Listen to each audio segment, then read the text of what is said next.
Hey, what's up you guys? Today we have a review of the Seiko Sarb033. Quick wrist check. I'm wearing the Seiko Sarb055 and I wanted to review the Sarb so that I can compare it to the Sarks. Because I know there's a lot of question out there. Is it worth going up to the Sarks line? It only has a 6R15 movement. The Sarb, it's the same movement that's in the Sarb. You know, it's a lot more expensive. So let's review the Sarb to better understand our comparison to the Sarks in a future video. So we can jump into the dimensions of this guy. This is a great size if you have a smaller wrist. I'm a 6 3/4, so this is a 38 millimeter across the case, not including the crown. It's about 44.5, 45 millimeters lug to lug, and then it has a 20 millimeter lug width, so you have a lot of strap options. In fact, on this guy, I have it's interesting enough, it's a Christopher Ward strap that I got on a sale, a leather strap. And I think the black of this leather really accentuates the dial of the watch. I think it makes the watch. It comes with this bracelet, which I'll review more later, but I don't think it looks right on the bracelet. But let's go over the watch itself, and we'll get to the bracelet in time. So the case is really nice. You have these, you have this curve. So you already have a short lug to lug, which is going to help it fit smaller wrists.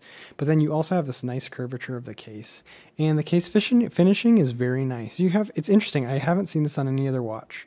You have this polished surface, and then you have a step up on the case. And then on the stepped part, you'll see it's a brush. So it's this interesting contrast between the high polish stepping up into the brushed, and then a high polish again on the bezel of the watch. And it gives it some dimensionality. Like if you see right there, you look on that right side over the crown, you got nice layers there. And the light is catching the polished part, and then it's kind of, a different surface on the brush part, and then a different surface for the polish of the bezel. So it adds some nice dimensionality to the watch. And actually that is one thing that I do want to compliment on the bracelet. When you do have the bracelet on, it does match the brushing and adds to that whole theme, because the edges of the bracelet are high polish and all the top surfaces are brushed, but you can see the high polish on the edges. So you have this whole theme throughout the whole watch of the high polish kind of resting below the brushed, and it kind of continues down the side of the case into the bracelet. So that's a really nice attention to detail on the watch. And then you're working with these sword hands. So this is something interesting. On the internet, when you see pictures of this watch, it looks like the hands are different in some of the pictures. And that's because you have a Lume piece, and then you also have that white piece at the end of the two hands that isn't dialed. So in some pictures, you might see it look like this, and it looks like it has these smaller needle hands. And that's because you're seeing it on an angle where the stainless steel polished part of the hands are sort of fading away. But then when you see it and the light catches them, the hands look thicker, bigger. So you can see the light kind of hitting there. So that's an interesting thing, and it adds a lot of legibility to this watch. On a dress watch, you don't have the lume, and you don't have that white line. And sometimes when you're off on a weird angle or something on a dress watch, you can lose the hands, and it makes it difficult to read. But the fact that those white lines are there makes this watch very legible in almost all lighting conditions. And obviously there's Lume too. It's not anything crazy. It's good. It's the Seiko Lume. It's not anything crazy like on the Monster or the SKX or anything like that, but you do have Lume, and I'll give you a Lume shot there. So those hands are nice. I like them, that sword hand style that Seiko likes to use, and I think the addition of the white and the Lume makes them very legible. And then you have a very attractive second hand with that kind of I've heard it described as a sewing needle. It actually, to me, is just I like the diamond on the end. It just kind of reminds me of the sword hands and stuff like that. And then the other thing I like about the hands on this watch is you have the minute hand is going all the way out to that minute track. The second hand is going all the way out to that minute track. I like to see those long hands fill the, make full use of the range of the dial. The dial itself is sort of like a glossy black. I think it's really accentuated by the glossy black strap. Actually, interestingly enough, if you get it in direct sunlight, there's a sunburst effect, and it's like a deep, deep, deep brown. It's pretty cool when you have it out in sunlight like that. But basically the dial in normal lighting conditions is this deep black. It's almost reflective black. And in fact, you'll see the second hand reflect off of the the dial there. You can, especially in like brighter light. And then you've applied indices. These are, I like the indices here. You have the double at the 12 o'clock and then a single all the way around. They do catch the light nicely. They're faceted. They kind of have two pieces, one on each side. And then that front part that is like angled down, that's white. That's actually lumed, so you'll see that. So these do catch the light really well. And that's one of the things when we do compare this to the Sarks, the indices are a little bit better, but the applied indices on this are very nice. And then the minute track, or sorry, the chapter ring, the chapter ring with the minute track is matched very well to this watch. The black matches the dial almost perfectly. It seamlessly transitions. And then wonderful attention to detail using the black date wheel. So it also kind of blends into the dial. And then it's nicely framed with the kind of the same high polish. And then it's actually white on the inside of the frame. I don't know if you're able to make that out, but that kind of goes along with the white on the hands and the white on the applied indices. Moving on to the movement. This is the 6R15D.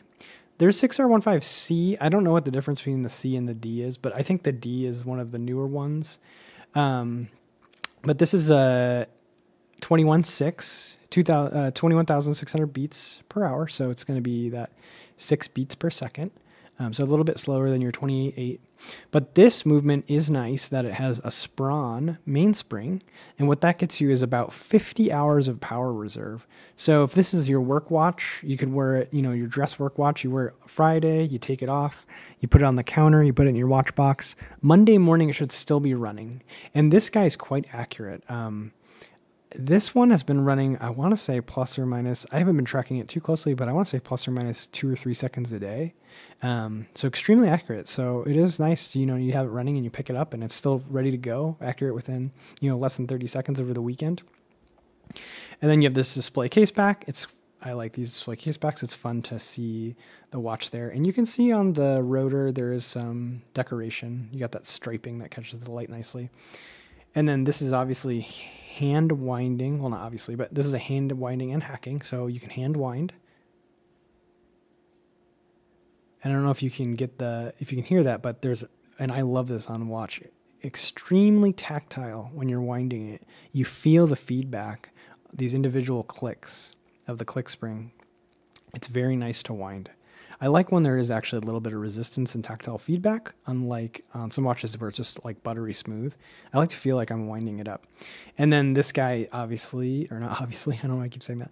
It does hack at the second position. So you can hack the second hand, and then in that first position, you can quick set the date. So a good movement, especially at this price point. These are out of production. They're still widely available, but the prices have been rising. Let me do the bracelet really quick, and then I'll give you my overall impressions of the watch. So the bracelet, like we said, it's nice. It's high polished on the edges and then brushed on the top. It uses Seiko's pin and collar system. You got a double push deployant, and you have a nice milled clasp. This is really sturdy, this milled clasp. There is a couple complaints about this bracelet. The major complaint is this right here. Now, this doesn't really matter. I mean, should be riding on the back of your wrist. No one really sees this. But there's kind of a huge gap on the bracelet. And for example, I'm wearing the Sarks. This is clean. So you see when this closes, it's perfectly flush with the rest of the bracelet. And when this guy closes, there's just that kind of unsightly gap. So I don't know if that means much to you. It's on the back of your wrist. No one will ever see it. But these are the kind of details, and these are the kind of things, that narcissism of small differences that you start to get when you start to pay more and more for a watch. And you have to kind of ask yourself, is that worth it to you? Because other than that, this bracelet is really nice. It's comfortable. It has solid end links. And so for the price you're paying, I think you get a high quality bracelet. The only other complaint, I have a small complaint on it, is, and I'm not going to put this back on, but I'll pop up a picture.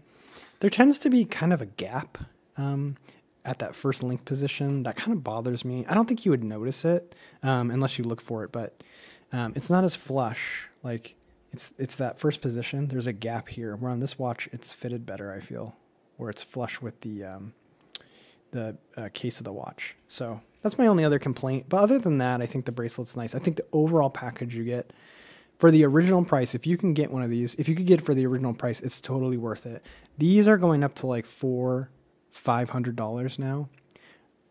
They might be getting out of the price point. I still think they're probably worth it. This is, until I got the Sarks, this is the nicest watch I ever had. This is a beautiful watch. It keeps accurate time. You know, it's dressy. It fits a lot of occasions. You can get it on the leather to make it more dressy. You can put it on the bracelet to, you know, make it more sporty. The fact that it has that high legibility. This is kind of like if you're going to have one watch to do it all, I think this is the watch you'd want, especially if that smaller wrist size. I'll pop it on so you can see a wrist shot. But this is a very versatile watch. Obviously with its monochromatic, you know, there's tons of videos of this watch, but with its monochromatic, you know, it's all black and white. You can put any color strap on here and it's going to be interesting. It's going to go, but you can see on my 6 3/4 inch wrist, that's a perfect size for a dressy watch. And it just fits so nicely. So I highly recommend, if you could get one for the price, I don't know, at the price it's at now, if you're going to pay $500 maybe, or give or take, depending, I think you can find them for like $400. You might consider some other watch options. If you can get it for the original price, I think it's absolute steal at that price, that original price of around $300. But overall, I really like this watch. I think it's been my favorite watch. It might still be my favorite watch. I'm going to have to wear the Sarks for a while and try to decide, you know, is the additional cost worth what you're getting? Because you are getting diminished returns as you go up in price. But overall, I really love this watch. I think it's extremely versatile, and I can't really recommend it enough. Thanks, guys.